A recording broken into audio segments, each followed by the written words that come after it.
কি করে 4000 ঘন্টা ওয়াচ টাইম কমপ্লিট করব 1 বছরের মধ্যে? অবশ্যই পারবে। কেন পারবে না? মন ভেঙে ফেলো না, ধৈর্য ধরো, অবশ্যই তোমরাও পারবে একদিন সফল হতে। 4000 ঘন্টা ওয়াচ টাইম, 1000 সাবস্ক্রাইবার কমপ্লিট করলেই মনিটাইজেশন হয়, তাই তো?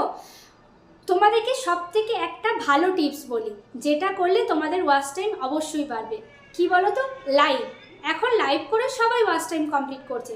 সুতরাং বন্ধুরা, লাইভ করো, দিনে 2বার করে, 2 ঘন্টা করে 4 ঘন্টা লাইভ করো। কেউ 1 ঘন্টার নিচে লাইভ করবে না, কারণ 1 ঘন্টার নিচে লাইভ করলে সেটা ভিউজটা বেশি কাউন্ট হয় না। সুতরাং যতটা পারবে দিনে 2বার লাইভ করো, সকাল সন্ধ্যা, রাত্রি দুপুর। কিন্তু কি করবে? 2 ঘন্টা করে 4 ঘন্টা করবে, তাতে তোমাদের ভিউজ, সাবস্ক্রাইবার সব কিছুই বাড়বে। সুতরাং তোমাদের ওয়াচ টাইমটাও কিন্তু খুব সহজে কমপ্লিট হয়ে যাবে। আর লাইভ করার টাইমটা কিন্তু অবশ্যই ফিক্সড রাখবে, যে আজকে সকাল 9টা তো কালকেও সকাল 9টা। কেউ টাইম